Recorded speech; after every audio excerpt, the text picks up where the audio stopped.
Bonjour, la séance est ouverte sur LCP. En discussion, une proposition de loi pour interdire un mariage lorsque l'un des deux époux est présent illégalement en France. Pourquoi ce texte? Eh bien pour protéger les mères, c'est en tout cas ce que disent leurs auteurs, les mères qui s'opposent à de telles unions. On a eu récemment le cas de Robert Ménard, le maire de Béziers, qui a refusé de célébrer un mariage.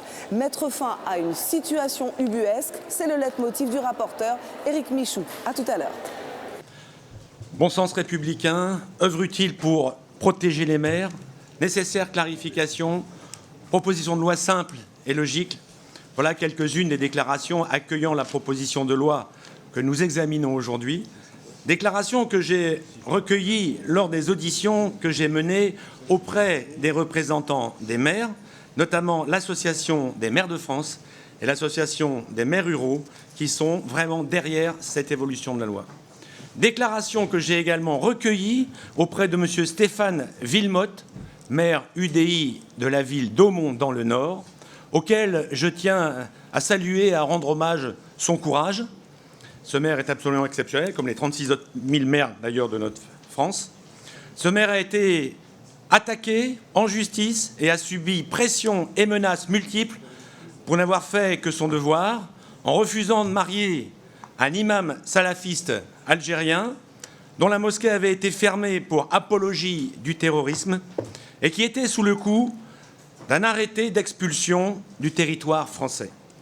La proposition de loi a précisément pour but de mettre fin à une situation ubuesque, selon les mots même du président de la République. Des situations ubuesques que nous connaissons malheureusement tous en tant qu'élus. Des situations dans lesquelles le maire est contraint de marier des personnes alors qu'il sait pertinemment qu'il s'agit d'un mariage frauduleux destiné exclusivement à régulariser le séjour de l'époux étranger. Des situations dans lesquelles le maire, premier magistrat de sa commune, est contraint de se rendre complice d'un détournement de la loi orchestré par l'époux étranger. Un seul exemple dans ma circonscription ces derniers mois, à Montpont-en-Bresse. Une mère a été obligée de marier Daniel, de santé fragile, après un AVC, avec Fadi, un Tunisien. Il existe une différence d'âge de 42 ans, faisant l'objet d'une mesure d'OQTF s'agissant bien évidemment de Fadi, qui n'a pas de logement, ni de travail, et qui fait la connaissance de Daniel sur Facebook, en lui demandant d'ailleurs immédiatement le mariage. Cette mère a tout simplement été abandonnée par les pouvoirs publics. J'aurais également pu évoquer avec vous le cas de Robert Ménard à Béziers, ou celui encore plus récent de Madame la maire LR de Bourg-les-Valences, Marlène Mourier. Contraindre les maires à célébrer de tels mariages, cela revient à décrédibiliser les institutions, démoraliser les élus de terrain et nourrir la défiance des citoyens à l'égard de la puissance publique. Cela nourrit la défiance de nos concitoyens, légitimement, ne comprenant pas comment il est possible que le maire, qui est le garant de l'ordre républicain dans sa commune, se retrouve à marier des personnes qui sont sous le coup d'une obligation de quitter le territoire. Ça démoralise les maires, qui bien souvent hésitent à se représenter lorsqu'ils sont confrontés à une telle situation, où ils deviennent les complices involontaires d'un tel détournement de la loi. Ce n'est pas moi qui fais ce constat, ce sont les représentants des associations des maires eux-mêmes, l'Association des maires de France et des maires ruraux eux-mêmes. La proposition de loi que nous examinons aujourd'hui vise à remédier à cette situation pour protéger nos maires. Son auteur, et je lui rends hommage, le sénateur Stéphane Demilly du groupe Union centriste. Lors de son dépôt, elle contenait un article unique dont l'objet est simple, interdire aux personnes de nationalité étrangère qui se trouvent en situation irrégulière sur notre territoire de contracter un mariage. Son objectif est tout aussi simple, mettre fin au détournement du mariage comme outil de régularisation détournée et de protéger surtout nos maires. Lors de son examen au Sénat, la proposition de loi a été enrichi de 2 dispositions bienvenues. D'une part, obliger les époux étrangers à transmettre à l'officier d'état civil tout élément lui permettant d'apprécier la situation au regard du droit de séjour. D'autre part, renforcer les prérogatives du procureur de la République en allongeant notamment le délai d'enquête de 1 à 2 mois pour prouver l'absence d'intention matrimoniale des époux. Cette proposition de loi est transpartisane. Elle a été déposée par un sénateur centriste, elle est soutenue par le ministre de la Justice et elle a été largement adoptée par le Sénat. J'espère que nos débats seront apaisés et constructifs, à la hauteur de l'enjeu soulevé par ce texte, car nos maires, qui sont nos premières lignes, le méritent. Je vous remercie toutes et tous pour votre attention. Merci, monsieur le rapporteur. La proposition de loi du groupe UDR cible précisément le mariage dit blanc ou gris entre une personne étrangère et une autre de nationalité française. Le rapporteur y voit un outil de régulation détourné, dit-il. Le texte est soutenu par le Rassemblement national qui cite le cas du maire de Béziers qui risque actuellement jusqu'à 5 ans d'emprisonnement. La droite soutient elle aussi la proposition de loi. Elle estime nécessaire de protéger les maires. La parole est à Hervé de Lepinot pour 2 minutes et pour le Rassemblement national. Merci Monsieur le Président, Monsieur le rapporteur. La finalité d'une loi est d'être applicable et appliquée. À ce titre, les lois ne sauraient se contredire entre elles, ni accorder à ceux qui les enfreignent les mêmes droits qu'à ceux qui les observent. En France, lorsqu'un étranger épouse une personne française, il peut bénéficier de facilités de séjour et obtenir la nationalité française au bout de 4 à 5 ans selon les cas. Ce droit est aujourd'hui exploité à des fins migratoires par certains individus ne respectant pas nos lois. Avec le soutien d'associations telles que la CIMAD, l'ARDIS ou les Amoureux au banc public, de nombreuses personnes étrangères détournent ainsi la formalité du mariage pour se maintenir sur le territoire national. Bien que ce phénomène reste difficile à quantifier précisément, les chiffres du ministère de la Justice indiquent un doublement des enquêtes pour mariage frauduleux entre 2017 et 2022, en très grande majorité liées à des suspicions de mariage dits blancs ou gris. En première ligne, les maires sont de plus en plus nombreux à devoir célébrer des mariages impliquant des étrangers en situation irrégulière, sous peine d'être poursuivis pour discrimination ou empêchement illégal d'appliquer la loi au sens des articles 432-1 et 432-7 du Code pénal. Le maire de Béziers risque ainsi jusqu'à 5 ans de prison et une peine d'inéligibilité pour avoir refusé de marier un Algérien sous OQTF, pourtant signalé par ce même maire aux services de l'État qui n'ont pas procédé à son expulsion.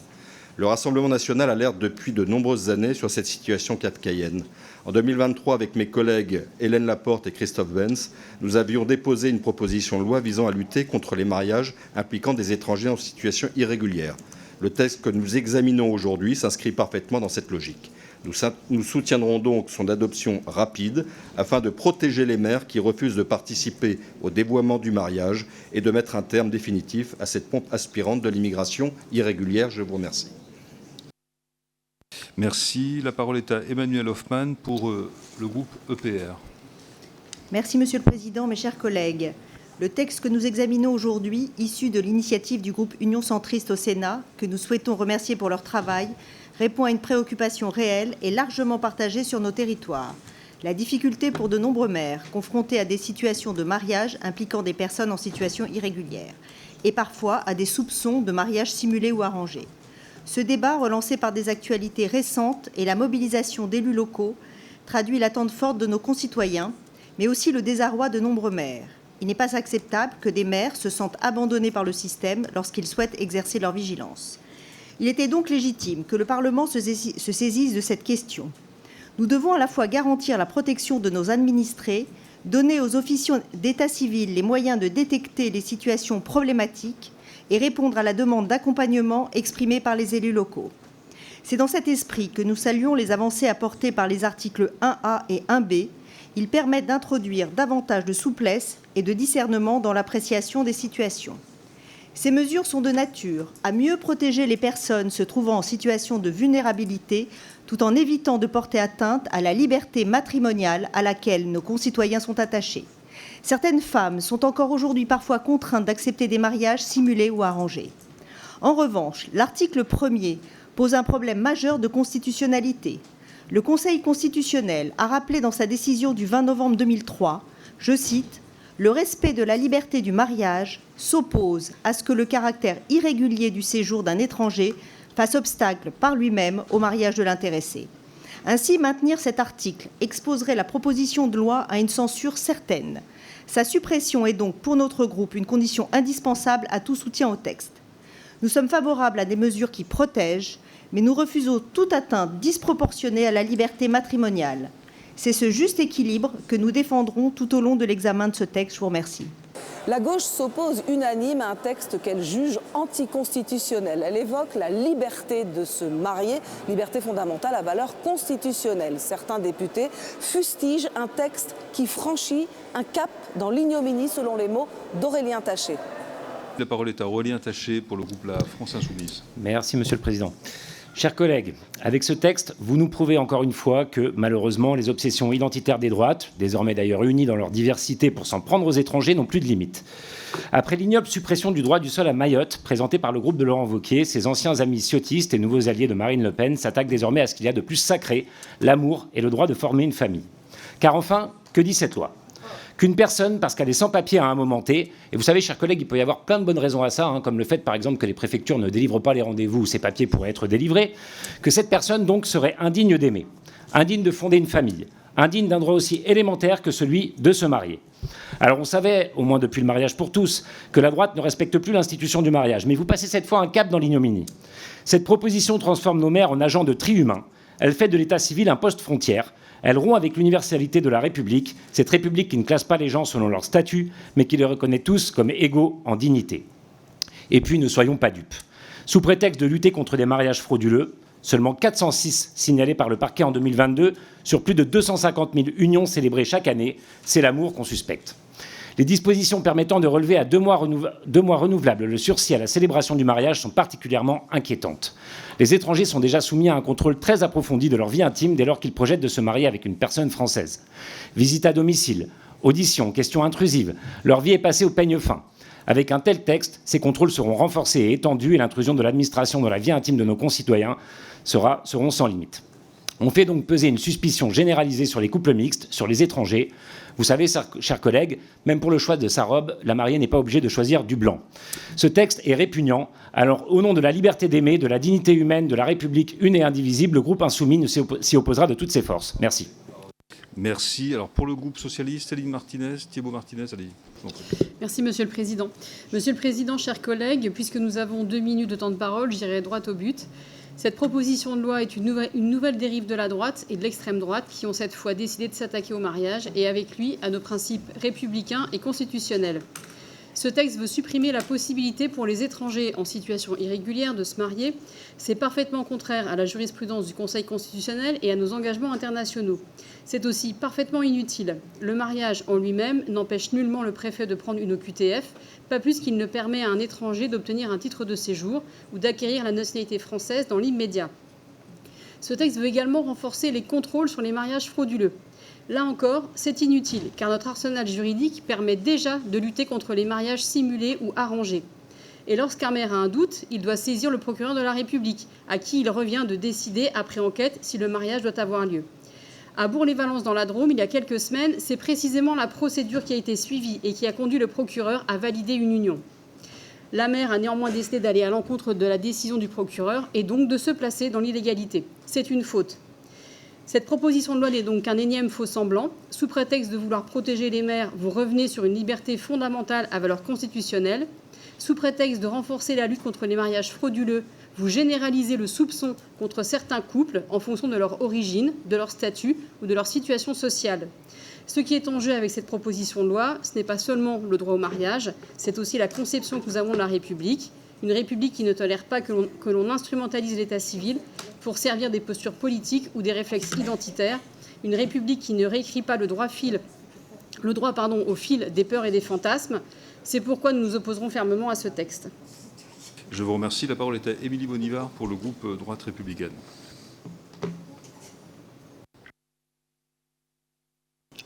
Merci, Monsieur le Président. Ces derniers mois, plusieurs affaires ont mis en exergue l'absurdité et la schizophrénie de notre droit actuel. L'article 63 du Code civil confie au maire la responsabilité de vérifier la réalité du consentement des futurs époux afin d'empêcher les mariages forcés dits blancs ou mariages dits blancs ou gris, pratique frauduleuse destinée à régulariser par un faux mariage des personnes en situation irrégulière. Dans le même temps, les maires n'ont aucun levier en cas de doute sérieux pour suspendre ou refuser une union frauduleuse. Pire, ils peuvent même s'exposer à des sanctions judiciaires alors qu'ils n'ont fait qu'appliquer la loi, l'esprit de la loi, avec discernement et intégrité. C'est totalement ubuesque.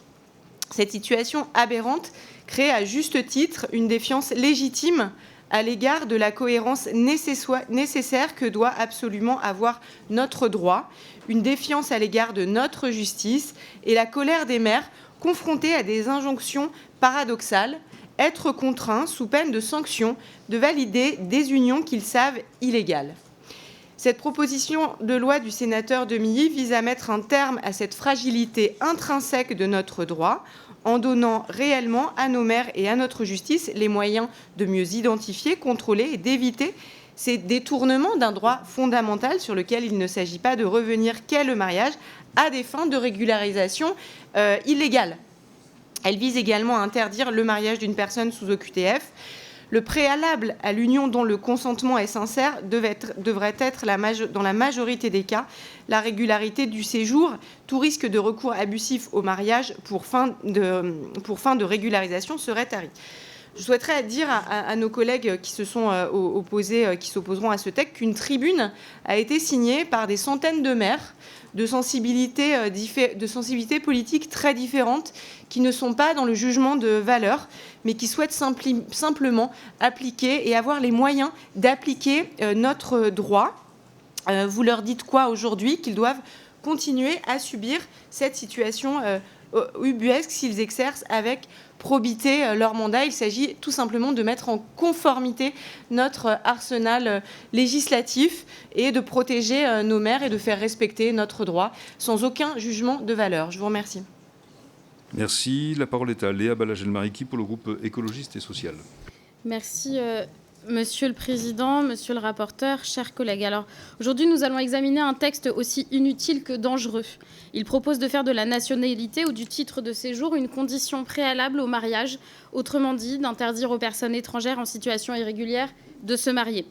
C'est anticonstitutionnel, discriminatoire et déjà retoqué à plusieurs reprises. Le Conseil constitutionnel l'a dit, la liberté de se marier est une liberté fondamentale. Et pourtant, ce texte revient par la fenêtre en donnant aux maires un pouvoir d'obstruction. Et certains n'hésiteront pas à en faire un outil de discrimination. Il y a ceux qui ont voulu le mariage pour tous et il y a ceux aujourd'hui qui veulent le mariage contre certains. Moi, j'ai grandi à Bègle, où le maire Noël Mamère a désobéi pour unir deux hommes alors que c'était encore interdit. Il a fait grandir la République. Aujourd'hui, ce sont les mêmes qui l'accusaient, qui proposent de restreindre ce droit, cette liberté. Ce texte est xénophobe, liberticide, il ne protège rien, il ne répond à aucune urgence, il stigmatise et il insinue que certains amours valent moins que d'autres. Rappelons que le mariage ne permet ni une régularisation automatique, ni une protection contre l'expulsion. L'arsenal juridique pour lutter contre les mariages frauduleux existe déjà. Alors pourquoi ce texte ? Pour flatter vos réflexes identitaires, racistes, pour semer la suspicion et diviser. C'est une offensive contre la France diverse, ouverte et républicaine. Et à celles et ceux qui n'ont pas encore renoncé à leur colonne vertébrale républicaine, je le dis, ne laissez pas dans la loi inscrire le soupçon d'aimer. Ce n'est pas une ligne rouge du Code civil, ce n'est pas une ligne du Code civil que vous allez modifier, c'est une ligne rouge que vous allez franchir. Collègues centristes, l'histoire se souviendra de votre vote aujourd'hui. Je vous remercie. Merci. La parole est à Éric Martineau pour le groupe Les Démocrates. Je vous en prie, allez-y. Merci, Monsieur le Président, Monsieur le rapporteur, chers collègues. La liberté matrimoniale est une liberté fondamentale à la valeur constitutionnelle, reconnue à tous ceux qui résident sur le territoire national, quelle que soit leur situation, et elle est dissociée du droit au séjour. Le Code civil prévoit 4 limites à la liberté de mariage et il est en effet possible d'empêcher la célébration d'un mariage si un faisceau d'indices précis et concordants laisse présumer que l'intention des futurs époux est étrangère à l'union matrimoniale. Mais la situation irrégulière d'un des conjoints au regard du droit de séjour ne constitue pas, à elle seule, un motif suffisant pour prétendre à une nullité du mariage ou s'opposer à sa célébration. Cette jurisprudence est régulièrement réitérée par le Conseil constitutionnel depuis 20 ans. Mais au-delà de ce constat, nous ne pouvons nier que la problématique soulevée par cette proposition de loi est bien réelle. Nous savons que les maires peuvent se retrouver dans l'embarras face à une situation dont ils ont le sentiment qu'elle s'apparente à un mariage arrangé ou simulé, sans pouvoir s'opposer à la célébration du mariage, sous peine de se voir infliger une peine de 5 ans d'emprisonnement et 75 000 € d'amende, voire une peine d'inéligibilité. Nous savons qu'il y a un sujet, peut-être même un paradoxe, entre l'interdiction de contracter un mariage dans le but d'obtenir un titre de séjour ou la nationalité française et l'impossibilité pour le maire de s'opposer à la célébration d'un mariage qui présente un tel risque. C'est pourquoi notre groupe est ouvert à une évolution de la loi pour mieux lutter contre les mariages simulés ou arrangés. Mais rappelons tout de même que le mariage peut faciliter certaines démarches, mais ne donne pas un droit au séjour aux étrangers en situation irrégulière. Nous ne percevons les ambitions électoralistes d'un tel texte à l'approche des élections municipales. Mais nous ne voulons pas mentir à nos concitoyens en leur faisant croire que nous pouvons aussi facilement régler cette situation, lutter contre les mariages arrangés ou simulés et mieux protéger les maires. Notre groupe reste fidèle à ses principes de garantir la constitutionnalité des textes que nous votons. En l'état, votre proposition de loi porte une atteinte excessive à la liberté de mariage. Et en l'état, le groupe Les Démocrates ne peut pas soutenir ce texte. Je vous remercie. Je vous remercie. La parole est à Jean Mouliard pour le groupe Horizon et Indépendants. Merci Monsieur le Président, Monsieur le rapporteur, mes chers collègues. Nous sommes en juin 2023. Stéphane Wilmotte, maire de Hautmont dans le Nord, fait le choix judicieux de ne pas célébrer le mariage entre une Française et un ressortissant algérien faisant l'objet d'une obligation de quitter le territoire français. En effet, ce ressortissant, président d'une mosquée de la ville, était considéré comme dangereux par les autorités. Sa mosquée avait d'ailleurs été fermée pour apologie du terrorisme. Une décision de bon sens de la part du maire, en première ligne pour lutter contre le développement d'un islam radical dans sa commune. L'histoire aurait pu s'arrêter là. Mais le leader salafiste a décidé de déposer plainte et de traîner Stéphane Wilmotte devant la justice. Nous vivons chez les fous. Force est de constater que les maires, lorsqu'ils prononcent le mariage, sont parfois confrontés à des situations ubuesques. Cette expérience douloureuse, qui s'est accompagnée de menaces de mort pour le maire d'Hautmont, doit nous faire réfléchir collectivement. Dans ces situations, nos concitoyens se demandent où est passé le bon sens. Nos maires craignent légitimement de faire l'objet de poursuites judiciaires alors qu'ils avaient pour seul objectif de faire respecter la loi. Nous rejoignons ces préoccupations. Comment comprendre qu'une union soit célébrée alors qu'une obligation de quitter le territoire a été notifiée à un individu dangereux pour la société et le vivre ensemble? Aujourd'hui, l'État demande à ses maires de célébrer le mariage de personnes qu'il cherche lui-même à éloigner. Une contradiction manifeste.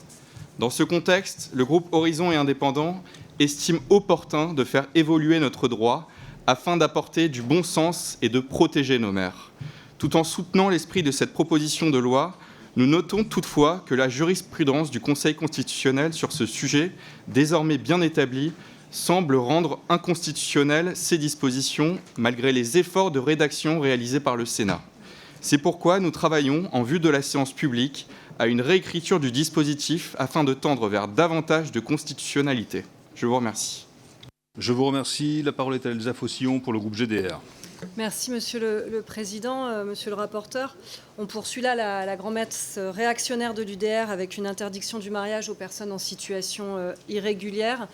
Décidément, l'extrême droite ne peut souffrir une seule seconde de formuler une proposition politique sans discriminer, ségréguer et instiller le poison de la haine et de la division dans notre République.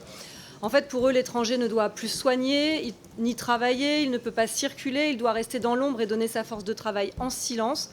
Aujourd'hui, vous proposez qu'on lui refuse le mariage dès lors qu'il est en situation irrégulière, alors même qu'aujourd'hui et depuis plusieurs années maintenant, les services préfectoraux créent eux-mêmes de l'irrégularité dans le cadre des renouvellements. En plus d'être une proposition indigne, cette mesure n'intéresse, je vous le dis, aucunement les Français. On peut dire que les démêlés judiciaires de Robert Ménard ou de Madame Barège sont un non-événement pour une grande majorité des citoyens. J'en profite ici pour dire ma solidarité à Eva et Mustapha de Béziers, humiliés le jour qui aurait dû être le plus beau de leur vie et qui sont à ce jour encore séparés à cause d'un coup de com' politique. Cette proposition de loi vise à l'interdiction de la liberté de mariage à une personne en situation irrégulière. Pour rappel, le séjour illégal n'est ni un délit ni un crime. Par ce texte, l'autrice et le rapporteur laissent entendre que tous les mariages de personnes irrégulièrement sur le territoire avec des Français sont des mariages blancs, des mariages arrangés ou pire encore des mariages de personnes dangereuses mettant en péril les habitants de la commune. On est là au cœur des théories racistes qui font de l'étranger quelqu'un de fourbe, quelqu'un d'insincère. C'est une façon de déshumaniser les personnes et ainsi d'imposer l'idée que l'amour de certains vaut mieux que celui d'autres. Cette mesure est contraire à la Déclaration des droits de l'homme et du citoyen ainsi qu'à la Convention de sauvegarde des droits de l'homme et des libertés fondamentales. N'en déplaise aux collègues qui tentent de couvrir ma voix, nous voterons évidemment contre ce texte tout à fait abject. Merci. La parole est à Brigitte Barège pour le groupe UDR. Merci, Monsieur le Président, chers collègues. Pardon ? Chers collègues, si l'on pouvait éviter de s'interpeller au sein de la commission. Je n'ai entendu aucune des remarques qui ont été faites. Non, Monsieur Lépinot, c'est pas la peine de... Monsieur de Lépinot, Madame Faucillon, s'il vous plaît, je vous suggère une chose. Monsieur Hervé de Lopinot. Lépinot ? Bien. Le Président, précisément, demande à chacun de se taire et de laisser Brigitte Barège parler. Si vous avez des choses à vous dire, n'hésitez pas, il y a des couloirs qui le permettent. Madame Barège, vous avez la parole pour le groupe UDR, s'il vous plaît. Merci, Monsieur le Président, mes chers collègues. La proposition de loi de notre groupe est une initiative qui répond à une attente forte et légitime, non seulement des élus locaux, mais aussi des citoyens qui nous ont élus pour garantir le respect de la loi sur tout le territoire national. Nos maires, premiers représentants de l'État dans les communes, sont en effet souvent placés dans des situations difficiles où ils se retrouvent contraints d'agir contre leur conscience et leurs devoirs, comme l'a illustré à l'instant avec force le cas de M. Stéphane Wilmotte, maire de Mont. Je peux aussi témoigner de ma propre expérience. Désolée, je ne sais pas un événement, mais pendant 20 ans, c'est vrai qu'il m'est arrivé quelquefois d'avoir de gros doutes en mariant des personnes en situation irrégulière, notamment des personnes qui ne parlaient pas la même langue, un couple parlant 2 langues différentes qui ne se comprenaient pas. Bref, des exemples comme ça, j'en ai énormément. Les procureurs, malheureusement, ne répondent pas toujours dans les délais, de sorte que nous sommes contraints de marier. Nous partageons pleinement le constat que la proposition de loi vise à mettre fin à un détournement manifeste du mariage. On sait très bien qu'il permet d'accueillir une nationalité française, utilisée à des fins de régularisation irrégulière au mépris de l'esprit et de la lettre de la loi. Il est essentiel de protéger nos mères et je pense que votre problème en face, c'est que vous n'avez jamais exercé de mandat local. Voilà pourquoi vous ne connaissez pas, vous êtes dans l'angélisme permanent. Nous sommes obligés d'être les complices involontaires de telles pratiques, de subir des pressions injustes, des menaces aussi, pour avoir simplement exercé une fonction avec intégrité. Au-delà de la dimension juridique, ce texte est aussi une réponse politique forte aux attentes des élus locaux qui réclament des outils clairs et efficaces pour exercer leur mandat dans la sérénité. Il est urgent de leur redonner confiance, de renforcer leur rôle et de leur assurer une protection réelle face aux dérives qui fragilisent leur autorité et par ricochet la confiance des citoyens dans nos institutions. Je vous remercie. Monsieur le rapporteur. Merci, Monsieur le Président. Je prends la parole juste 1 ou 2 minutes dans une forme de synthèse rapide par rapport aux quelques éléments qui ont été évoqués par les uns et les autres. On voit que globalement, il y a 2 familles d'idées qui sont en train de s'opposer. La première, qui a été d'ailleurs lancée par M. Aurélien Taché et d'autres de sa mouvance politique, qui consiste à orienter cette loi sur une volonté ou raciste ou antimatrimoniale, en fait sur la notion de l'alliance elle-même, et comme si le maire devait porter un avis sur ces sujets-là. La loi telle qu'elle est aujourd'hui, elle vous est proposée. Elle est proposée, comme ça a été très bien dit d'ailleurs par Mme Bonivard ou même M. Moulière, très très bien dit, c'est une loi qui a pour but de protéger les maires. On n'est pas dans la définition de qui a le droit de se marier, enfin, qui a du sentiment pour l'autre ou pas. Parce que quand même, quand tout à l'heure j'entends union matrimoniale, la volonté de fonder une famille, j'entends bien, j'ai été dans un exemple dans ma circonscription, et je vous l'ai signalé tout à l'heure, il y avait plus de 40 ans de différence d'âge entre les époux. Je ne sais pas quelle technique aurait permis à ce qu'ils puissent mettre en route une famille dans le sens. Ok, les personnes ne savaient pas écrire, ne savaient pas signer, ils ont même oublié les alliances. Donc, c'est même pas le sujet. On pourrait diverger et divaguer sur cette question-là. Ce n'est pas le cas de la loi du tout. La loi, elle est là, c'était très bien dit tout à l'heure à niveau par Mme Bonnier-Marin et M. Moulière, elle est là pour aider nos maires. Quelqu'un a dit on sera sous le sceau d'une décision historique. Mais oui, tout à fait. Les maires aujourd'hui attendent une décision favorable à cette loi. 75% des Français sont favorables à cette loi. Et même à droite, élargie, 95%. Voilà ce que je voulais dire quand même. 2 familles s'opposent sur cette loi, mais ce qui compte, c'est protéger les maires. C'est l'objet de la loi. Merci, monsieur le rapporteur. Donc, j'ai eu des demandes de prise de parole, mais nous n'avons pas commencé à avoir les amendements. Donc, vous aurez la parole. Après, nous sommes dans la discussion générale. Il y aura donc des prises de parole, évidemment, à la fois pour la présentation des amendements de suppression et à la suite de cette présentation. Nous en venons par conséquent, monsieur le rapporteur, à l'article 1er A et aux amendements de suppression.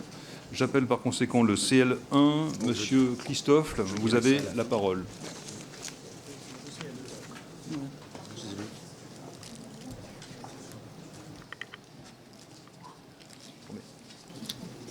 Merci, Monsieur le Président. Chers collègues, cela a été dit depuis le début de l'étude de ce texte. On est face à une proposition de loi qui propose de supprimer complètement la possibilité pour les personnes en situation régulière de se marier. Au fond, nous sommes d'accord avec vous, les mariages arrangés sont un détournement de l'institution. Et nous nous y opposons, nous opposons à tous les détournements d'institutions. Mais ce que vous présentez ici, avec cet article, en dehors des aspects constitutionnels, est complètement faux. Le mariage en lui-même n'empêche nullement au préfet de prendre une OQTF et ne donne pas non plus droit ni à la régularisation, ni à la nationalité de manière automatique ou immédiate. C'est pourquoi nous proposons la suppression de cet article. Je vous remercie. La parole est à Elsa Faucillon pour le CL12 identique de suppression. Oui, tout à fait, un amendement de suppression également. Je rappelle la décision du Conseil constitutionnel en 2003 qui considérait que la liberté du mariage est une composante de la liberté personnelle qui est protégée par les articles 2 et 4 de la déclaration de 1789, et il a estimé que le caractère irrégulier du séjour d'un étranger ne pouvait faire obstacle au mariage de l'intéressé. Je tiens aussi à dire que en fait, ce qu'on empêche là, c'est la possibilité d'un mariage pour des personnes en situation irrégulière, mais donc aussi le mariage d'une personne française. Donc la liberté des deux, c'est des deux que vous proposez ici d'entraver. Je rappelle que les règles qui sont relatives au contrôle de la validité des mariages qui existent, elles sont censées s'appliquer à tous les couples, quelle que soit la nationalité des futurs conjoints. Or, on voit que toutes les réformes depuis 2003 qui renforcent les contrôles pour lutter contre les mariages soupçonnés d'être dépourvus de véritable intention matrimoniale, elles visent en particulier les couples franco-étrangers. Et je le redis, il y a une suspicion généralisée qui ne cesse d'être renforcée. Elle l'a été déjà par la loi séparatisme, et ça transforme parfois en course d'obstacles la volonté de se marier pour certains couples. Il faut se rendre compte aussi à quel point ces mesures peuvent être, au-delà d'être discriminantes, elles sont aussi humiliantes pour beaucoup de couples qui aspirent juste à pouvoir se marier et se marier en République. Merci. La parole est à Aurélien Taché pour le... Monsieur Picmal, pour le cas. Oui, tout d'abord, merci Monsieur le Président de me recevoir en commission des lois. Et je dois dire que, je ne sais pas si c'est tous les après-midi comme ça, mais ça manque pas de sel de la part de l'extrême droite. Parce que je suis arrivé sur une proposition de loi où on voulait faire en sorte que les politiques accusés de corruption ne soient pas rendus inéligibles. Et puis maintenant, on a une proposition de loi qui va empêcher les gens qui sont en situation irrégulière et leurs conjoints qui sont en situation régulière de se marier. Donc, que ce soit en termes d'honnêteté ou d'amour, vous avez un problème avec ces deux notions, visiblement. Parce que de quoi parle-t-on quand même ? On parle, monsieur le rapporteur, de 0,01% des mariages. Si on prend les chiffres de 2022, c'était 240 000 mariages qui ont eu lieu et c'est à peine une trentaine sur l'année qui ont été concernés comme des mariages où il y avait des suspicions d'arrangement et autres et qui ont été décrétés comme tels. Donc on voit bien qu'on est très loin, contrairement à ce que vous dites, des problématiques des maires. Enfin, voyons.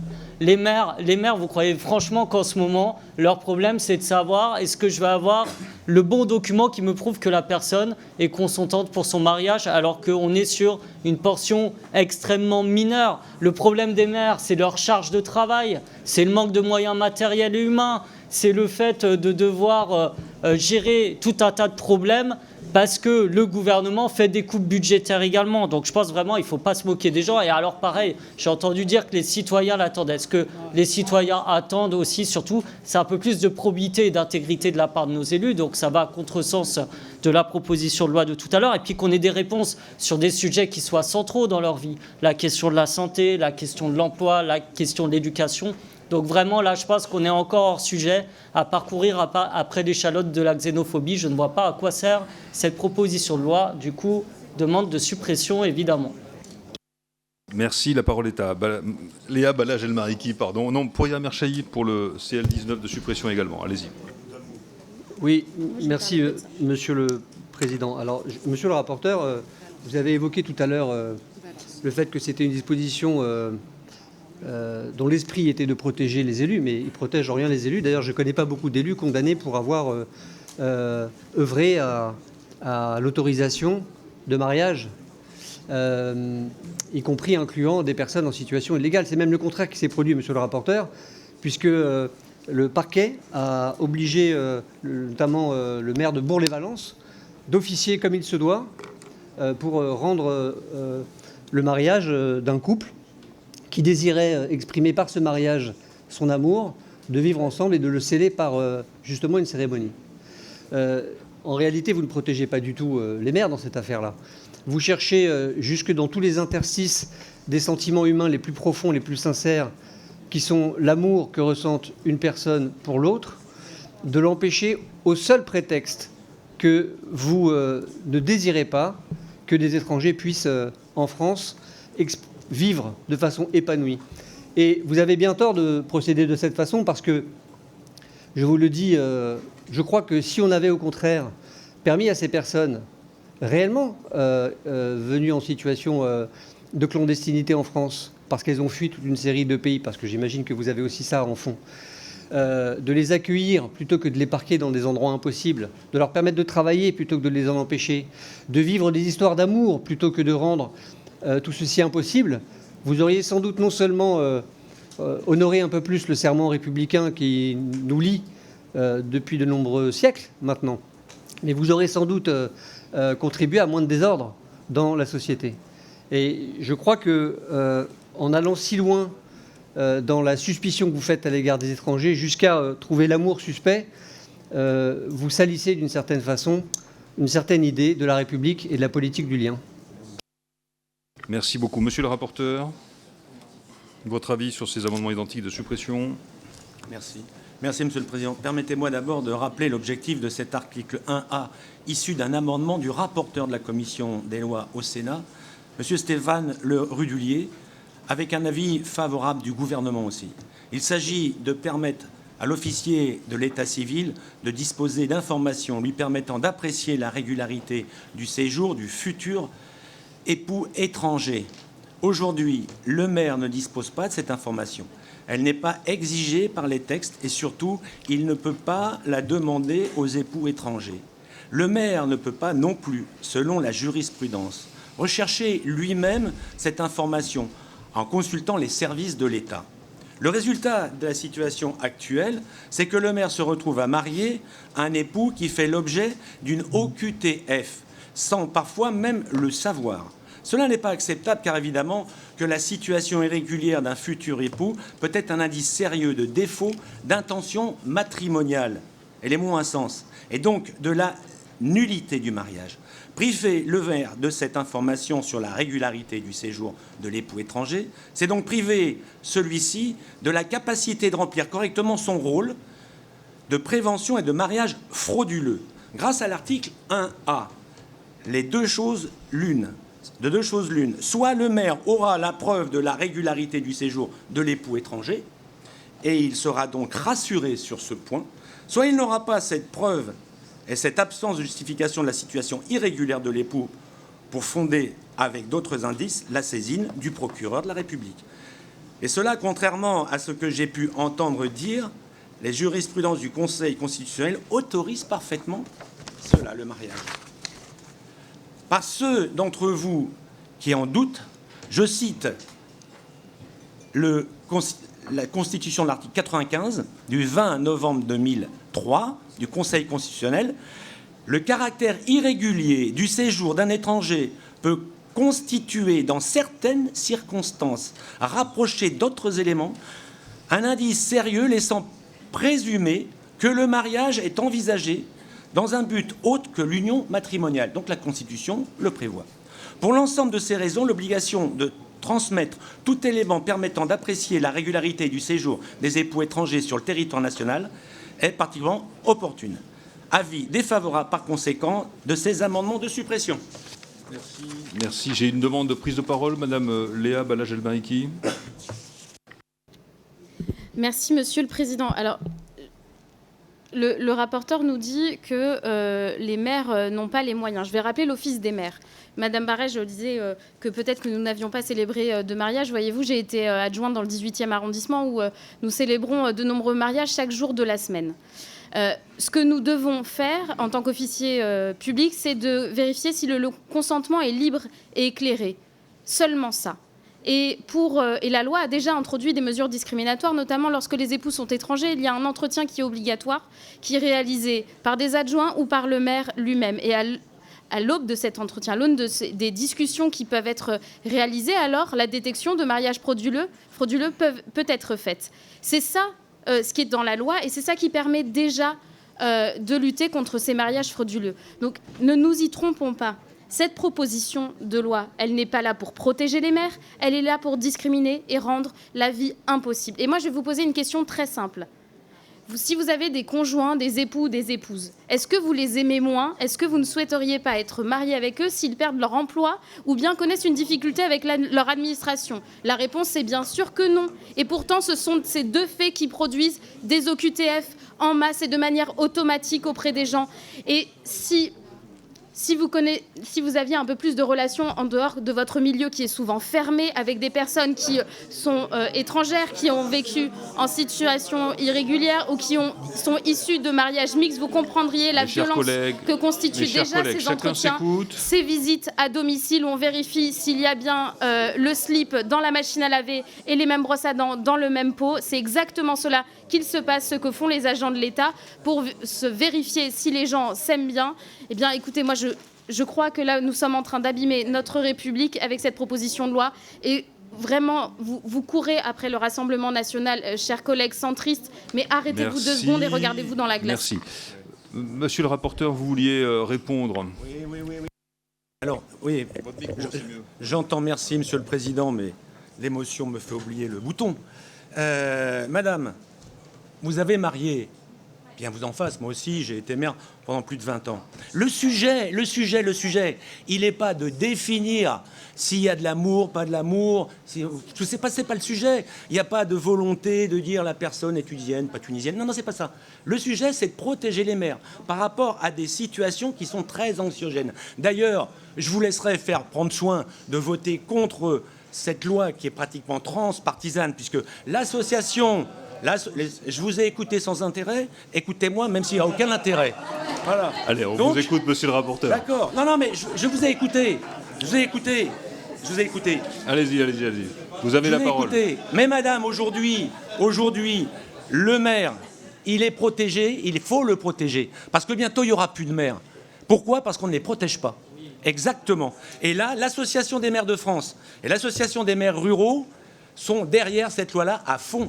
Donc il faudra, quand vous votiez, vous sachiez que les maires ne sont pas d'accord. Voilà. Merci. S'il n'y a pas d'autres prises de parole, mes chers collègues, beaucoup s'interpellent. Aujourd'hui, je pense qu'on peut échanger au micro. Quand je vous donne la parole, c'est beaucoup mieux. Nous allons donc en venir au vote sur ces amendements de suppression. Je vous demande plus que jamais de lever distinctement la main. Et nous allons tous nous concentrer pour établir la vérité du vote. Monsieur Coulombe. est-il utile d'interpeller vos collègues? Nous en venons aux amendements de suppression. Par conséquent, qui est pour la suppression? 1, 2, 3, 4, 5, 6, 7, 8, 9, 10, 11, 12. Je compte 12. Qui est contre la suppression? Alors là, 1, 2, 3, 4, 5, 6, 7, 8, 9, 10, 11, 12, 13, 14. Il y a égalité, non, je plaisante. Ils sont rejetés, évidemment, comme vous avez pu le constater. Alors, nous avons le retrait de plusieurs amendements de Mme Bonivard. Celui-ci est-il retiré? Le CL4. Le 4 est retiré. Le 11. Le 11 est maintenu, Mme Bonivard? Ils sont tous retirés? Merci. Bien. Donc, vous me déstabilisez, Mme Bonivard. Voilà, elle est déstabilisante, Mme Bonivard. Alors, nous passons par conséquent, après le retrait d'un certain nombre d'amendements de Mme Bonivard, nous passons au vote sur l'article 1er A. Sur l'article 1er A, qui est pour l'article 1er A? Levez les mains. 2, 3, 4, Ah bah oui. 5, 6, 7, 8, 9, 10, 12, 13, 14, 15, 16, 17. Qui est contre? Donc, il est adopté. Bah oui, hein. Nous en venons à l'article 1er B. Nous avons une série d'amendements de suppression. Le CL2, présenté par M. Christophe.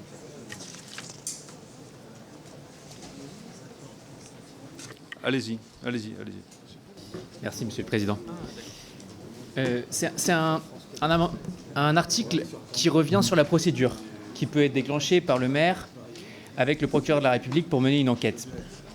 Il modifie différentes choses, des délais, ainsi qu'une règle qui consiste à dire que le silence vaudra sursis et non plus acceptation. Peut-être un mot sur ce sujet. Le silence qui vaut sursis ou qui vaut refus, il faut vraiment que l'administration et que le législateur le limite à un nombre de cas, si possible, le plus court possible. Pas toujours. Parce que si l'administration est surchargée, si elle ne répond pas aux demandes qui lui sont faites, on se retrouve avec des situations où des droits fondamentaux, des libertés peuvent être rognés. Je voudrais rappeler aussi qu'on ne se situe pas dans une situation où on est en train de mener des enquêtes sur des organisations de narcotrafiquants. On est en train de mener des enquêtes sur 2 personnes. Je ne suis pas sûr qu'on ait besoin de délais aussi longs pour établir les faits. Et enfin, ça a été rappelé d'ailleurs dans les déclarations générales au début, tous les maires qui n'appliqueraient pas les décisions des procureurs de la République lorsqu'ils sont arrivés au terme de leurs enquêtes et qui ne verraient rien pour s'opposer au mariage, se placent dans une situation d'illégalité. Parce que le maire, lorsqu'il marie, n'a pas de pouvoir d'appréciation. Il est officier d'état civil et il doit procéder. S'opposer à un mariage, c'est s'exposer à 5 ans d'emprisonnement et 75 000 € d'amende. Je vous remercie. Madame Faucillon pour le CL13. Oui, nous souhaitons supprimer cet article comme le premier A, qui va créer des entraves supplémentaires à des gens qui veulent juste pouvoir, au travers du mariage, marquer leur union et leur amour.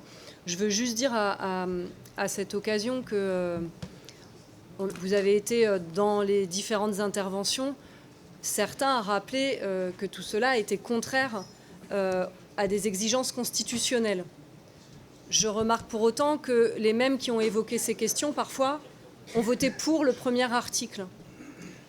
On est en commission des lois, on est des législateurs. Tout ça ne peut pas se faire par un petit marchandage assez insidieux et pervers qui fait qu'on est prêt à brader l'ensemble des valeurs pour pouvoir maintenir au pouvoir des gens qui, aujourd'hui, par des alliances, font du mal au pays. Et vous continuez en fait à glisser et à faire en sorte, et je parle évidemment au bloc central, à faire en sorte que les discriminations, les humiliations de personnes étrangères, mais qui à force le font de manière générale, soient votées tranquillement par les députés macronistes qui entendent peut-être être sauvés ensuite par le Conseil constitutionnel. Ce n'est pas très honorable tout ça. Merci. La parole est à Monsieur Piquemal, le CL16 de suppression. Monsieur Taché, non? Oui. D'accord. On l'a dit tout à l'heure, il y a déjà la possibilité pour le procureur de surseoir quand il estime que c'est nécessaire à un mariage. Là, on arriverait à des durées totalement inédites. J'imagine que certains collègues ici ont déjà dû se marier. Ils savent ce que c'est que de programmer un mariage. Ils savent ce que c'est comme moment qu'on peut avoir dans une vie, comme bonheur que ça doit représenter. Véritablement, étendre encore cette durée-là est tout simplement indigne. Vous ne cessez de nous dire, finalement, chers collègues, que vous voulez protéger les maires, mais pourquoi voulez-vous alors ajouter comme ça, finalement, ces missions de contrôle du séjour aux élus locaux? Laissez finalement la justice faire son travail, laissez l'État faire son travail. Et puis quand j'entends depuis le départ de l'examen de ce texte que finalement son objectif principal est encore une fois d'abord tourner vers les maires et absolument pas vers les Français, je me dis qu'on ne légifère pas pour les mêmes raisons. Évidemment, nous proposerons de supprimer cet article et j'espère sincèrement que cette proposition de loi indigne sera rejetée. Merci. Madame Balage-Elmariki pour le CL21 de suppression également. Merci, Monsieur le Président. Là encore, je vais essayer de démontrer dans quelle mesure cette proposition de loi est inutile, parce que le cadre légal permet déjà au parquet de surseoir à un mariage pendant 1 mois renouvelable une fois, si vous savez compter, ça fait 2, pour mener l'enquête sur le consentement. C'est amplement suffisant, ce délai d'enquête, dès lors que l'officier d'état civil fait reposer sa saisine sur des indices sérieux de fraude. Donc on est déjà dans des cas de figure où la fraude pourrait être manifeste. Donc augmenter d'1 mois ce délai de sursis, c'est alourdir la procédure inutilement et ça ne réglera pas la question de la lutte contre les mariages frauduleux, encore une fois. C'est ajouter encore, avec cet article 1er B, un outil d'enquête qui va être un obstacle systématique à la liberté de se marier.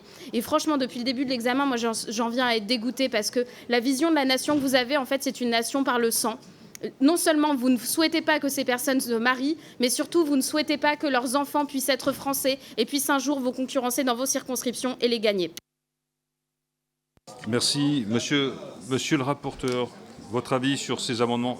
Un peu de silence, s'il vous plaît, mes chers amis. Monsieur le rapporteur, vous avez la parole sur ces amendements de suppression de l'article. Merci, Monsieur le Président. Lorsque le procureur décide de procéder à une enquête, c'est qu'il estime que les indices sérieux d'absence de validité du mariage mis en avant par l'officier de l'état civil sont susceptibles d'être probants. Ce n'est donc pas une décision arbitraire qui pourrait viser n'importe quel projet de mariage. Cependant, le délai actuel pour mener une telle enquête sont très courts. 1 mois renouvelable une fois par décision motivée. Or, certaines enquêtes peuvent être très complexes à mener et nécessitent davantage de temps, surtout au regard de la charge du travail de nos procureurs. C'est la raison pour laquelle l'article 1B porte un délai de 2 mois, renouvelable une fois. Naturellement, pour les affaires de moins complexes, le procureur pourra clore son enquête sans aller jusqu'au terme de ce nouveau délai de 2 mois.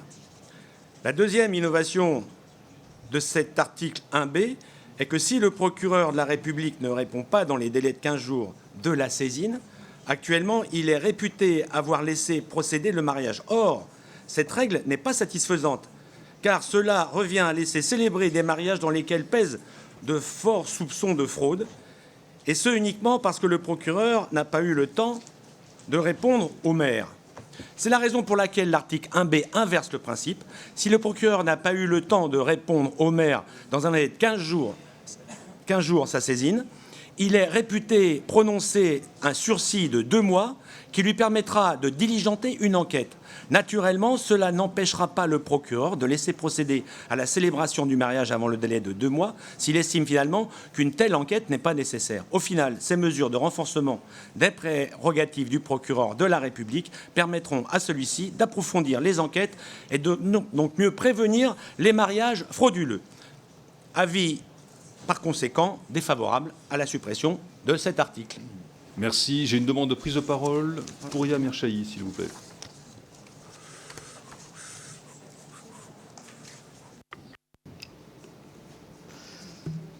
Monsieur le rapporteur, je me permets d'insister quand même parce que ma collègue Léa Balage-Elmariki vous a dit que d'ores et déjà, en l'état du droit, il est possible que les instructions soient menées et qu'on puisse surseoir à des actes de mariage qui laissent planer un doute, le temps des vérifications. Mon collègue Picmal vous a rappelé tout à l'heure que la réalité de ces situations ne représentait que 0,001%. Donc au fond, je me demande pourquoi vous mobilisez vos propres députés pour une niche parlementaire. C'est pas rien, une niche parlementaire. Et pour si peu de choses et pour si peu de cas, au fond, qu'on peut par ailleurs régler. Il me semble que votre proposition, elle donne à manger à des instincts racistes. Je crois ça profondément. Parce que si on est conscient du fait que ce n'est pas un vrai fléau, si on est conscient du fait que les actes délictueux peuvent effectivement être recadrés dans un cadre parfaitement légal aujourd'hui, alors on se contente de passer à d'autres propositions de loi, peut-être plus importantes pour le pays. Je crois que votre vision de la France est une vision triste, une vision terne, une vision très grise au fond, presque morbide, où l'amour est rendu hors la loi juste parce que vous avez, vous, la suspicion de la sincérité de l'engagement d'une des deux parties, au prétexte qu'elle n'a pas ses papiers en règle. Mais vous savez, la France, c'est un pays de mémoires immigrées.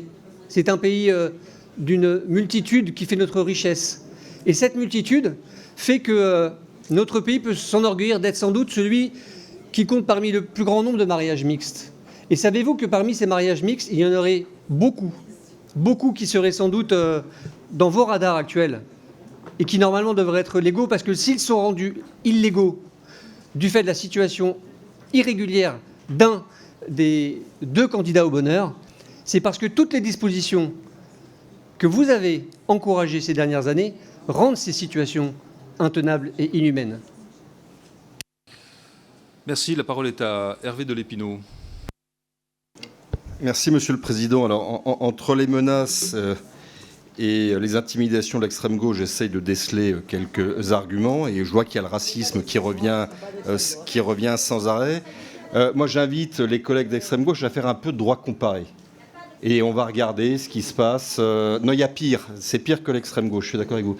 Vous allez regarder ce qui se passe en Algérie, en Tunisie, au Maroc, dans les pays d'Afrique subsaharienne, en Asie, en Iran. Ben là, je ne parlerai même pas de l'Iran. Vous verrez comment la nationalité est traitée dans ces pays. Et je pense qu'après avoir examiné ce droit interne... Ah, je ne sais pas, moi, vous parlez du racisme partout, donc j'évoque des pays auxquels, visiblement, vous êtes très attachés parce que vous travaillez une clientèle électorale en provenance de ces pays. Eh bien, vous verrez qu'en droit comparé, en fait, la France est extrêmement libérale par rapport à ces pays-là. Voilà, c'est tout. Merci. Monsieur Picomal. Oui, Monsieur le Président, je pense que c'est pour abonder avec mes collègues. Bon, déjà, je vois que ce qu'a dit mon collègue est juste. Vous, à l'extrême droite, vous avez une vision de la France très au rabais. D'ailleurs, vos points de comparaison montrent que moins il y a de liberté publique, mieux c'est a priori pour vous. Mais moi, il se trouve que j'ai vécu une expérience, c'est que vous savez, quand on est jeune, bon, le logement est cher, on est en colocation, et j'étais avec un jeune couple dont une des personnes était en situation irrégulière. Et ils voulaient se marier. Ils étaient amoureux, ils voulaient se marier. Il y a eu au moins une dizaine de contrôles à notre domicile pour vérifier s'ils étaient bien ensemble. Et quand je dis des contrôles, c'était des entretiens qui duraient longtemps, c'était l'observation de chacune des pièces, tant et si bien qu'il fallait regarder s'il y avait une photo du couple ensemble. Et vous, limite, j'ai l'impression que vous voudriez que nos agents aillent dans le lit des gens pour vérifier s'ils s'aiment vraiment. En gros, faire du mariage un parcours de Koh-Lanta. Et cette manière, en fait, de venir sur la probable insincérité des personnes en fonction de leur situation irrégulière, et oui, en fait, profondément raciste. Parce que, par exemple, vous ne le faites pas en disant... Est-ce qu'un politicien corrompu, je ne sais pas, il y en a au Rassemblement national, peut se marier avec quelqu'un, sachant qu'il a déjà corrompu des millions de Français qui pourraient corrompre quelqu'un par abus avec qui il souhaite se marier. Donc vous voyez, ne vous cachez pas derrière votre petit doigt, c'est une loi raciste et c'est ce que vous assumez derrière. Bien, s'il n'y a pas d'autres prises de parole, dans le micro bien sûr, hein, je ne parle pas de celles qui sont latérales. et qui ne sont pas au micro. Nous allons en venir aux voix sur les amendements de suppression. Quand le silence se sera revenu, que les interpellations individuelles auront cessé. Je vous remercie. Monsieur Taché, n'en remettez pas une couche, s'il vous plaît. Alors, nous allons voter ces amendements de suppression. Pour ces amendements de suppression, qui est pour ?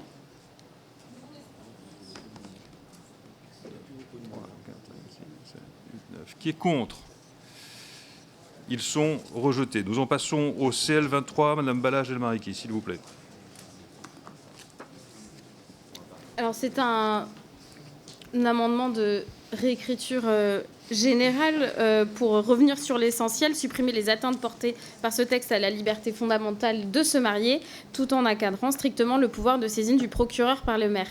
On le sait, certains maires, vous citez comme des victimes d'un système, en fait, assument ouvertement de refuser ces mariages par but raciste. Et donc là, avec cette loi, vous allez leur offrir un outil de discrimination supplémentaire et non pas un outil de protection. C'est véritablement cela dont il s'agit. Et certains, d'autres plus discrets, vont les utiliser sans faire écho sur les plateaux. C'est inacceptable devant une République où les maires sont là pour garantir l'égalité de toutes et tous devant la loi. Le droit est clair. On ne peut pas s'opposer au mariage pour le seul motif d'un séjour irrégulier. Or, c'est ce que vous essayez de faire. Et donc, cet amendement de réécriture générale permettra de corriger le tir qui va droit dans notre République. Monsieur le rapporteur, votre avis sur cet amendement ? Merci. Avis défavorable de votre amendement dans ces deux composantes. Sur le fait que la situation irrégulière de l'époux ne puisse pas constituer un indice de fraude à la loi. Je ne reviendrai pas sur la situation à laquelle font face de trop nombreux maires qui sont forcés de marier des époux qui n'ont rien à faire sur le territoire français et qui instrumentalisent l'institution du mariage à leur seule fin d'obtenir un titre de séjour. Quant à la possibilité de contester la saisine du procureur de la République par l'officier d'état civil, elle est inutile car ce qui porte préjudice aux futurs époux, ce n'est pas la saisine en tant que telle, mais bien plutôt la décision de sursis ou d'opposition du procureur. Or, ces deux décisions peuvent d'ores et déjà être contestées devant le tribunal judiciaire dans un délai très court, de 10 jours d'ailleurs. Avis défavorable. Madame Balage-Elmariki, je vous en prie. Allez-y. Merci, monsieur le Président. Alors, quand vous ne lisiez pas vos notes, monsieur le rapporteur, vous avez exprimé le fondement de votre pensée et ce qui est au fond la motivation de cette proposition de loi et la raison pour laquelle vous l'avez inscrite dans cette niche, c'est d'empêcher des personnes qui sont soumises à une obligation de quitter le territoire, de pouvoir se marier. Or, je ne sais pas si vous connaissez les raisons pour lesquelles on peut avoir une OQTF, comme on dit. C'est simplement parce qu'on a perdu son boulot ou bien parce que l'administration n'a pas délivré un rendez-vous à temps. Et c'est des dizaines et des centaines de rendez-vous que nous avons dans nos circonscriptions. Et je suis sûre que vous en avez tout autant et des personnes qui vous semblent parfaitement intégrées. Alors peut-être pas le Rassemblement national parce que ces personnes ne sont pas folles et qu'elles ne viendraient pas toquer aux portes de vos permanences. Mais en réalité, ce sont des personnes qui sont parfaitement intégrées, qui sont là depuis de nombreuses années, qui ont une vie sociale, familiale et qui souhaitent simplement avoir une vie amoureuse ici. Et là, vous allez les empêcher de pouvoir la poursuivre. Et si vous aviez été véritablement au bout de votre démarche, vous auriez même interdit le Pacs ou même la vie conjointe pour ces personnes. Mais heureusement, vous en êtes arrêté là parce que vous voulez peut-être vous garder des choses pour 2027, mais vous en empêcheront. Je mets aux voix le CL23 s'il n'y a pas d'autres prises de parole de Madame Balage-Elmariki avec avis défavorable de Monsieur le rapporteur. Qui est pour cet amendement ? Qui est contre? Il est rejeté. Nous en venons, Madame Balage-Elmariki, au CL22. Merci, Monsieur le Président. Là, c'est un... Alors certains appellent ça un amendement de repli, mais là je vais appeler ça un amendement d'appel républicain auprès du bloc central, puisqu'il vise à supprimer la disposition qui instaure un sursis automatique de 2 mois quand le procureur est saisi par un officier d'état civil. Pourquoi ? Parce que cette disposition inverse totalement la logique. En principe, en République, la liberté, c'est de se marier. L'intervention de l'État ne se justifie que pour prévenir des fraudes, non pour bloquer un mariage par défaut, juste parce que le parquet tarde à répondre. C'est ce que vous proposez ici, et j'espère que les collègues du bloc central y seront sensibles. Monsieur le rapporteur, votre avis? Avis défavorable pour les raisons précédemment exposées. Cette disposition... Voilà, c'est bon, merci. Avis défavorable. Cette disposition de la proposition de loi permet de mettre un terme aux situations dans lesquelles on laisse célébrer des mariages signalés par le maire, donc potentiellement frauduleux, du seul fait que le procureur de la République, probablement débordé de travail, n'a pas réussi à temps, dans un délai de 15 jours, de la saisine. Cette situation n'est pas satisfaisante. Avis défavorable. Madame Balajal-Mariki.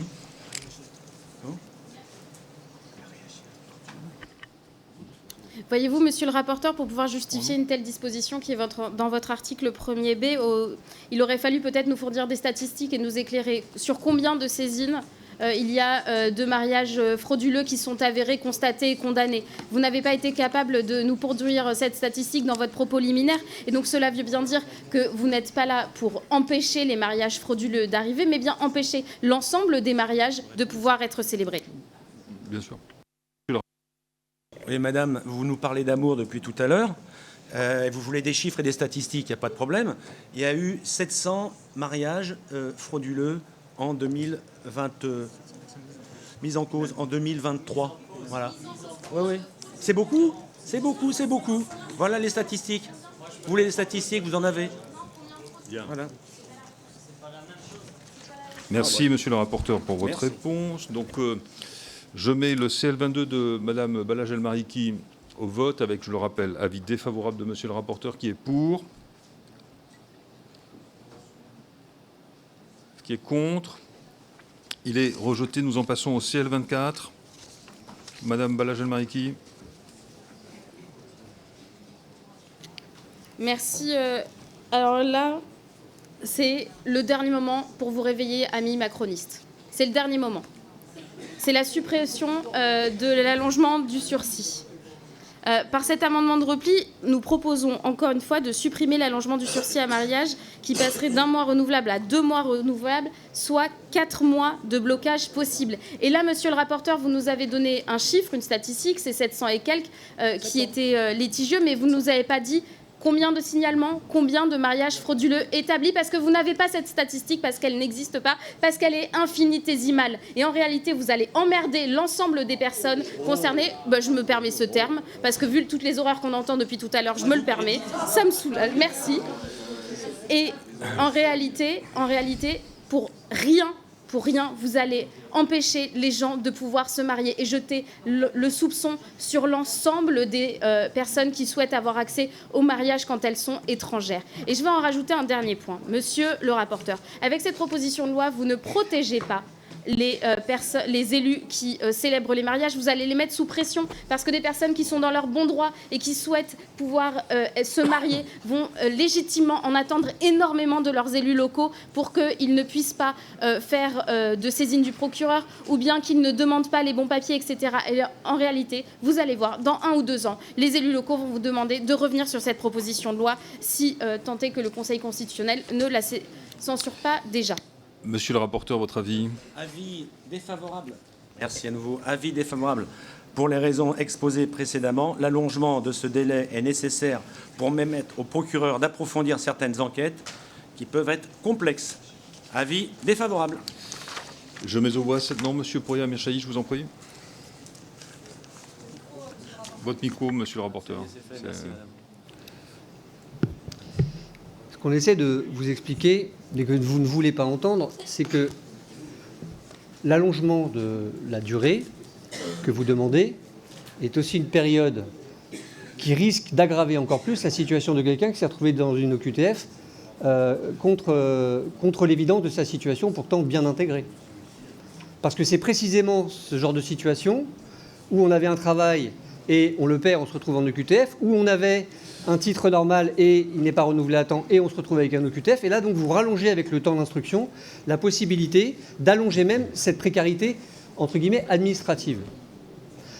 Vous devriez vraiment réfléchir à 2 fois. Je ne m'adresse pas tant à vous parce que vous m'avez l'air tout à fait convaincu par le fait de faire la chasse aux étrangers, mais par celles et ceux qui croient flatter un électorat ou je ne sais quelle ère de responsabilité en assumant de courir après des horreurs législatives pareilles. C'est vraiment le musée des horreurs, votre truc là.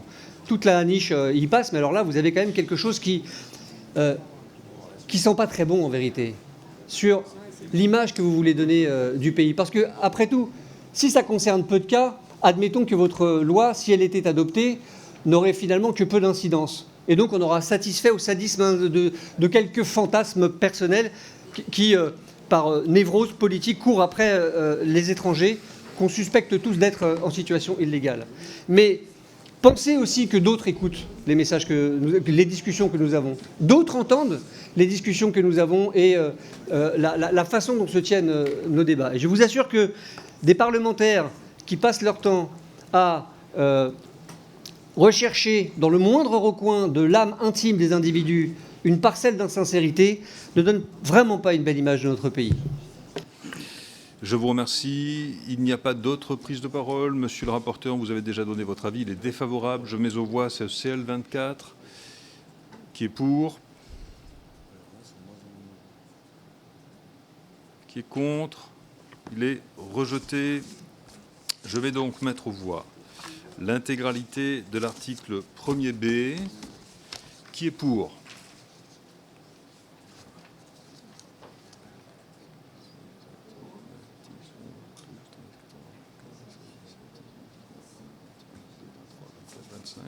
J'ai 25. Qui est contre? Donc il est adopté. Nous en passons à l'article 1er.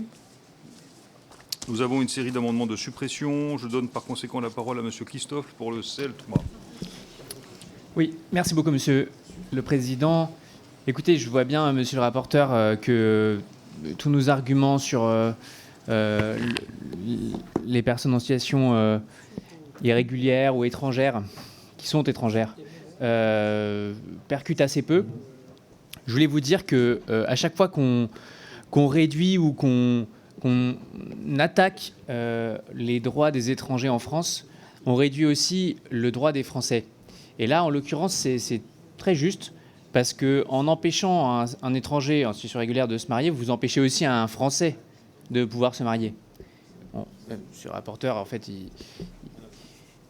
et je pense que peut-être cette autre partie de l'équation pourrait vous interpeller sur l'accès à un droit fondamental qui est le mariage pour les Français.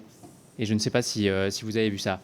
Et par ailleurs, je voulais aussi vous rappeler, puisque là on est dans l'article qui empêche littéralement, donc celui qui est inconstitutionnel au passage, mais qui empêche, vous êtes trompé, ce n'était pas une loi ordinaire qu'il fallait faire, c'est une loi constitutionnelle, mais qui empêche littéralement les étrangers en situation régulière de se marier. Je voulais vous demander si vous connaissez le délai dont dispose le procureur de la République pour demander l'annulation d'un mariage, lorsqu'il considère qu'il y avait au départ un vice dans le mariage. La durée de ce délai, c'est 30 ans. Est-ce que vous pensez que c'est un délai trop court, insuffisant, pour permettre à l'administration de se rattraper? Merci. La parole est pour un amendement identique de suppression à Madame Faucillon pour le CL14. Il est défendu. Le CL17, Monsieur Picmal. Oui, on est dans une situation qui moi, me rappelle un petit peu à notre histoire. Moi, je suis député de Toulouse. À Toulouse, il y a un quartier qui s'appelle le Mirail où il y a un grand château. Et ce château est le fruit d'un mariage blanc qui est connu de beaucoup là-bas. Ce mariage blanc, il concerne deux personnes. L'un s'appelait Louis, l'autre, elle s'appelait Jeanne. Et ce qui s'est passé, c'est que Louis a rencontré Jeanne. Le problème, c'est que Louis était marié, donc il devait voir Jeanne. Mais à l'époque, c'était au 19e siècle, on devait faire attention aux conventions. Donc il a trouvé un mari à Jeanne qui s'appelait Guillaume. Et pour faire le mariage blanc, il lui a dit, en échange, je te paye un château. Et c'est comme ça qu'on a le château du Barry, en plein cœur du quartier du Mirail. C'était Jeanne du Barry et c'était Louis XV. Donc vous voyez, il y a une tradition française du mariage arrangé. Et heureusement, la Révolution française est passée par là pour donner des droits individuels. Et il y a eu des déclarations des droits. Et je vous lis par exemple les articles 2 et 4 de la Déclaration des droits de l'homme et du citoyen qui disent que le respect de la liberté du mariage s'oppose à ce que le caractère irrégulier du séjour d'un étranger fasse obstacle par lui-même au mariage de l'intéressé, parce que justement, on considère le consentement libre et éclairé des personnes, et on considère que les personnes sont assez émancipées pour faire le choix d'avec qui elles vont partager leur vie. Et c'est là-dessus que vous voulez revenir, en vous en prenant singulièrement, évidemment, aux personnes en situation irrégulière, toujours pour cacher votre racisme et pour flatter, voilà, l'extrême droite et la course à la xénophobie. Eh bien, voilà votre vrai visage, bien peu patriote et bien peu révolutionnaire, mais ça, on le savait déjà. Le CL20, Madame Balagel-Mariki. Merci, Monsieur le Président. Il y a d'autres personnes illustres qui n'auraient pas eu le droit de se marier si cette loi avait été appliquée entre 45 et 50. Je pense peut-être au père de Nicolas Sarkozy, qui était apatride. En réalité, vous êtes en train d'abîmer notre histoire de France. C'est l'avenir. Celle qu'étudieront vos arrière-petits-enfants dans les livres, et j'espère que... ou dans les tablettes d'histoire, puisqu'il y aura peut-être peu de livres d'histoire, mais en tout cas, dans cette histoire, vous êtes en train d'appauvrir la France. Appauvrir la France qui est riche de sa diversité, riche de son histoire migratoire. Et vous êtes en train de fragiliser non seulement la France, mais aussi les familles. Ces familles, je le disais, que nous rencontrons, qui connaissent parfois des parcours chaotiques parce que l'administration, parce que le patron ne les a pas renouvelés et donc se retrouvent sous OQTF. Et là, véritablement, ce dernier article, l'article 1er, c'est celui qui porte le sceau de l'ensemble de votre infamie, parce que le Code civil, c'est un beau livre. C'est celui de l'émancipation, c'est celui de la liberté. C'est ce livre qui nous a permis de sortir d'une France catholique qui imposait aux femmes leurs droits et leurs devoirs. Eh bien, vous allez abîmer ce code civil en votant cet article, chers amis du Bloc central. Monsieur le rapporteur, votre avis sur ces amendements successifs de suppression? Merci, Monsieur le Président. Encore une fois, il s'agit ici de mettre fin à une situation parfaitement ubuesque qui décrédibilise les institutions, démoralise les élus de terrain et nourrit la défiance des citoyens à l'égard de la puissance publique. Quant à la jurisprudence du Conseil constitutionnel de 2003, je vous répondrai 2-3 choses. D'une part, chacun son rôle et chacun doit prendre ses responsabilités. Nous sommes le législateur, nous proposons des lois, le Conseil constitutionnel de contrôler leur constitutionnalité. Mais je suis contre une forme d'autocensure du législateur qui s'interdirait de trouver des solutions à un problème majeur rencontré par nos maires, car il craindrait de se faire censurer a priori par le Conseil constitutionnel. Deuxièmement, cette décision date de 2003. Or, depuis 2003, la situation a bien changé avec une explosion du nombre des situations irrégulières sur notre territoire. À titre d'exemple, les bénéficiaires de l'aide médicale de l'État, l'AME, ont augmenté de 40% depuis 2015. Et les OQTF sont passés de 79 000 en 2015 à 129 000 en 2024, selon les chiffres qui m'ont été transmis par la Direction générale des étrangers en France. Donc, je vous répondrai que si cette loi est adoptée, c'est au Conseil constitutionnel de prendre ses responsabilités. Enfin, je terminerai mon propos en relevant que de nombreux pays européens, y compris dirigés par des gouvernements de gauche, prévoient déjà une telle mesure en conditionnant le mariage des époux à une régularité de son séjour. C'est le cas, par exemple, du Danemark, du Royaume-Uni, des Pays-Bas. C'est encore celui de la Suisse. Avis défavorable à cet amendement de suppression. Merci. Merci. Monsieur Pouria Amirchahi.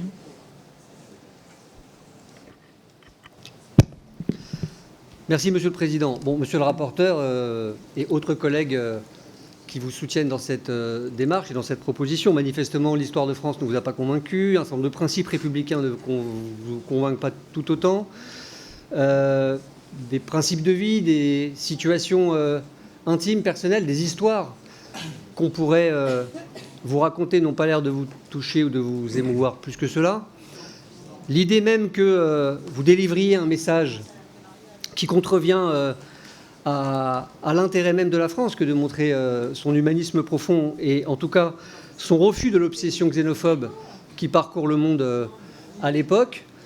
Peut-être que du coup restera un message de charité chrétienne pour vous convaincre un peu.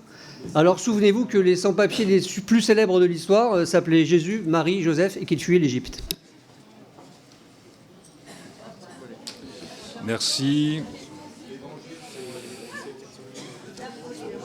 Monsieur le rapporteur, vous vouliez ajouter? Non, vous n'avez aucune autre expression. Je vous remercie. Donc une fois que le silence sera revenu dans notre salle de commission, Monsieur Marlex, vous souhaitez vous exprimer, je vous en prie. Jésus, Marie, Joseph ne fuyaient pas l'Égypte et je pense qu'il faudrait faire des cours de remise à niveau pour nos collègues. Alors, merci monsieur Marlex, merci vraiment pour cette remarque. Non, monsieur le rapporteur, je ne vais pas vous autoriser à rebondir sur la remarque d'Olivier Marlex. Je vais en passer aux voix, si vous le permettez. Sur ces amendements de suppression de l'article 1er, qui est pour la suppression?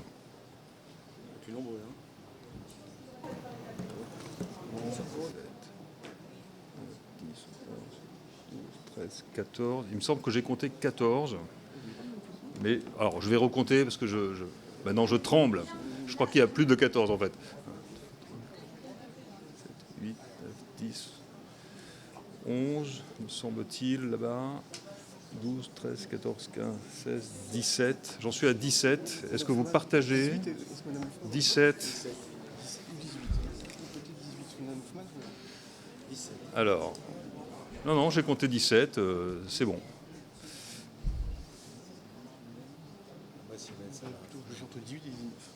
Bon, 17. Donc j'en étais sur qui est pour ces amendements de suppression, hein, on est bien d'accord. Qui est contre? Pardon. 1, 2, 3, 4, 5. 1, 2, 3, 4, 5, 6, 7, 8, 9, 10, 11, 12, 13, 14, 15, 16, 17, 18, 19, 20, 21. Ils sont rejetés. Ils sont rejetés. 17 à 21, au moins. Je me suis arrêté à 21, puisqu'on était là. Voilà. Alors, donc je mets aux voix l'article 1er. Qui est pour l'article 1er? 1, 2,